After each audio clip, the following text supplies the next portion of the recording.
4,000 కోట్ల రూపాయలతో డెఫిసిట్తో ఆంధ్ర రాష్ట్ర ప్రభుత్వం నడుస్తుంది. వెంటిలేటర్ పైన ఉన్న రాష్ట్రానికి ఆక్సిజన్ అందించారు మన నమో. అమరావతి, పోలవరం, ఇతర ప్రాజెక్టులకి నిధులు విడుదల చేశారు. కూటమి ప్రభుత్వం వచ్చిన తర్వాత భోగాపురం ఎయిర్పోర్ట్ పనులు వేగవంతంగా జరిగినాయి. ఎన్ని ఇబ్బందులు ఉన్నా ఇచ్చిన ప్రతి హామీ నిలబెట్టుకునే దానికి మన సిబిఎన్ ఆర్నిసలు కష్టపడుతున్నారు. 1000 రూపాయల పెన్షన్ పెంచేదానికి గత ప్రభుత్వానికి 5 ఏళ్లు పట్టింది. కానీ మన సిబిఎన్ ఒకే ఒక సంతకంతో పెన్షన్ 1000 రూపాయలు పెంచారు.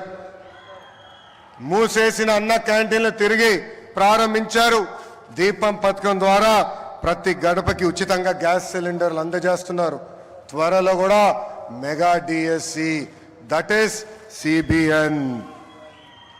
ఈరోజు చరిత్రలోనే నిలబడే రోజు. రాష్ట్ర దశ మార్చే ప్రాజెక్టులు మన నమో శంకుస్థాపన చేయబోతున్నారు. ఉత్తరాంధ్ర ప్రజల కోరిక రైల్వే జోన్. గత ప్రభుత్వం కనీసం భూమి కూడా కేటాయించలేదు. కూటమి ప్రభుత్వం వచ్చిన తర్వాత రైల్వే జోన్ ట్రాక్ ఎక్కింది. 2 లక్షల కోట్ల ప్రాజెక్టులు ఈరోజు మన నమో శంకుస్థాపన చేయబోతున్నారు. 1,85,000 కోట్లతో పొడిమడకలో ఎన్టీపీసీ గ్రీన్ హైడ్రోజన్ హబ్ ఏర్పాటు కాబోతుంది. నక్కపల్లిలో 1,877 కోట్లతో బల్క్ డ్రగ్ పార్క్, అనేక రోడ్ల ప్రాజెక్టులు, రైల్వే ప్రాజెక్టులు ఈరోజు ప్రధానమంత్రి గారు శంకుస్థాపన చేయబోతున్నారు.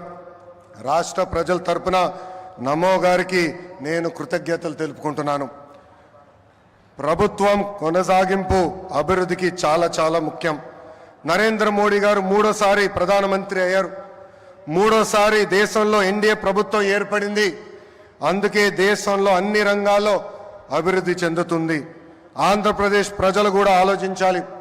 2014 నుంచి 19 వరకు ఎన్డీఏ ప్రభుత్వంలో రాష్ట్రం ఎలా అభివృద్ధి చెందిందో మీరందరూ చూశారు. అదేవిధంగా 2019 నుంచి 24 వరకు జరిగిన విధ్వంసం కూడా మీరందరూ చూశారు. ఎన్డీఏ ప్రభుత్వం కొనసాగుంటే రాష్ట్రం ఏ పరిస్థితుల్లో ఉండేదో ఒక్కసారి అందరినీ ఆలోచించమని నేను కోరుతున్నాను. I would like to thank the Honorable Prime Minister Narendra Modi ji for his continued support and unconditional love for the people of Andhra Pradesh. Sir, under the double engine Sarkar, Andhra Pradesh will not only transform itself into a fastest growing economy but also contribute to the nation building. I believe strong states make strong nations, sir. North, South, East, West,